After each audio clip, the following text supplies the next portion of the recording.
Well, Matt Cardona has been on one of the most epic indie runs in professional wrestling history. Probably the most epic indie run of any performer who has come from the WWE. I know there's been a couple in the past. Most recently, I think probably Cody Rhodes when he left the WWE to go pursue his little list that he wrote out. Matt was on the Wrestling with Freddie podcast talking with Freddie Prinze Jr. about his epic indie run and all the juicy details.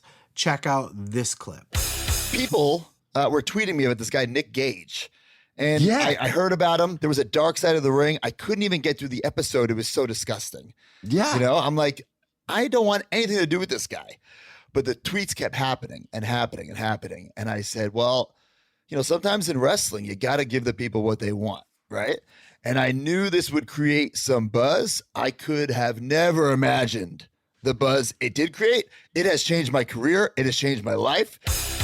Matt Cardona has gone out and he has created a whole new image for himself on the indie scene. You know, when he left WWE, he was Zack Ryder, woo, woo, woo, right?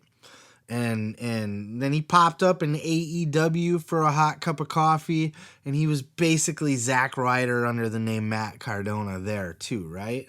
And Tony Khan passed up on signing him. Matt Cardona openly admits that. He said that he would have signed to AEW, that he was just never offered.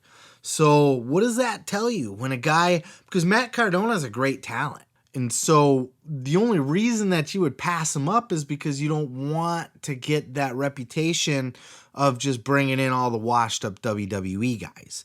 And bringing in generic Zack Ryder is absolutely one of those moves that are going to make you look low rent, TNA, bringing in all the WWE washed up guys. I'll say it. A Matt Cardona, fresh out of WWE, was a washed up WWE guy. Especially after he had been there for 10 years or whatever. That very easily could have been the end of his career. But it wasn't. And he went on to have this whole entire massive second run. And he's been out there killing it. He's been going out there, and he's the best thing that he did was when he went out there and he did that death match with Nick Gage. This completely changed Matt Cardona forever, for the better. And it was like Freddie said in this interview with Matt, that it was like walking through the hell's fire, you know, and coming out the other side, a battle-hardened, a better version. He went into that match Zack Ryder, and he came out Matt Cardona for all intents and purposes, you know. That was so out of left field for a Matt Cardona. That was so off the beaten path, and just the full extent of the death match, the blood, the pizza cutters, the glass, the light tubes, just the fact that he went out and did that kind of match, it created this whole new perception of Matt Cardona. And then the way he took that when he got that belt and he ran with it. He went to Disney World and took pictures of it in front of the fucking Magic Kingdom. The GCW death match, like, this is blood and guts, this is hardcore, this is fuck your mainstream style. You know, this is very much the rebellious embodiment that ECW had back in its day. GCW is very much like ECW. In that, you know, it has the death matches and it has that rebellious spirit, and it's very indie and low budget. But for some reason, they just draw mad, crazy houses. And Matt Cardona is a huge part of GCW drawing such huge houses lately. You know, he really put that company on the map with what he was doing. When he won the GCW title, it trended. It trended on Twitter. It was like one of the top trending stories on Twitter. An indie company. Insane. And then the Magic Kingdom holding the belt up. And then he got a spinner belt made out of it. And then he calls himself a GCW superstar. And it's a GCW championship. And just, oh man, just, it was great. It was so great. And he's been able, by doing that, he made himself a huge heel in the eyes of that audience, to where he's still doing And Chris Jericho's kind of bit this for AEW for the Jericho Appreciation Society thing, right? We're the sports entertainers. Matt Cardona's been doing that, right? He's out on the indies playing WWE superstar Matt Cardona. He's bringing that I'm a WWE superstar. That can get you a lot of heat on the indies because a lot of the indies fans don't like the corporate, over sanitized, over Disneyified, diluted sports entertainment style presentation of professional wrestling.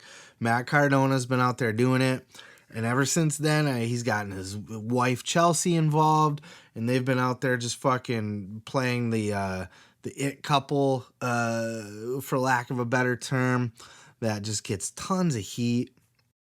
Apparently they're making tons of money at all these signings and indie shows, and it's just he's just doing great shit. He's had a whole resurgence, and when he says that WWE was his developmental, he's not wrong.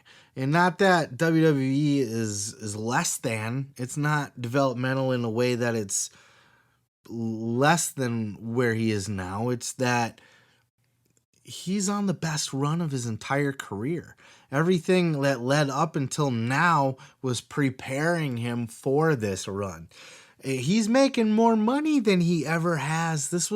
I think he said 2021 was his most lucrative year in wrestling ever. Think about that. He spent 10 years in the WWE. And 2021 was his most lucrative career, or his most lucrative year in his career ever. You can really make some bank. The Young Bucks created the model, and Colt Cabana too. Give credit to Colt Cabana. Colt and the Young Bucks created the model of how to be successful on the indies. Danhausen was another great one, where you're able to monetize your indie career in such a way that you probably couldn't make as much money working for the WWE. And it's just beautiful. I love to see this. And honestly, I think we'll end up seeing another run on TV out of Matt Cardona. I think, he's living his best life doing this indie run right now. But at some point, he's going to want to do the same thing that Cody's doing, I would guess. At some point, he's going to be looking to cash in on his career.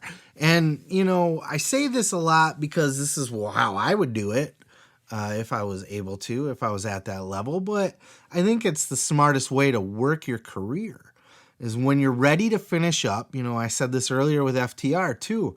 You go back to the WWE for the retirement run. You go back to WWE to get that last big run under contract full time at the highest dollar value. You're cashing in your entire career's worth of work. Your entire body of work is being cashed in on now. And now, like in an FTR's position, and same with Matt Cardona, when you go back, it doesn't matter anymore. You've done everything in wrestling that you set out to do. So now that you're there, when you get your first run in a WWE, you want to make it your best run and you want to accomplish all your goals and everything. And sometimes you do and sometimes you don't. But when you've had a career like the FTR when I talked about earlier, and now Matt Cardona, give him another year on the indies and he'll have reached a point where he's done all he can do other than just make ridiculous money, just stupid money that he's making right now. He really is. I mean, really, honestly. But you go back, you get that one last run, you get the security, you get, job security is not really the right thing to say in WWE, but you get my point. You get the fat paycheck, right? And you just fucking retire off of that. Maybe you do more indies after that, but for the most part, you're just, you end your career on the high note, So I think we'll end up seeing him back in WWE, or AEW possibly. We'll bring him back in. I think, as I talked about earlier, AEW, I think, and I'm just speculating based on how I seen it play out at the time, that AEW didn't want to bring in WWE wash-up Zack Ryder. And that's kind of what he was when he was there. But I think if they were to bring him in now, I think he would be a hot, he'd be a hot ass free agent. I think he's no pun intended, but he would be a game changer. He's brings value to any roster he joins at this point. He's gone out there and he's earned that on the indies all by himself. And for that, I mean, he's the king of the indies for sure. So props to Matt Cardona. Oh yeah, thanks for checking out the video. Yeah, don't forget to subscribe. Don't forget to like it if you liked it. Yeah, you can check out full episodes each and every Sunday right here on the channel. Oh yeah, dig it.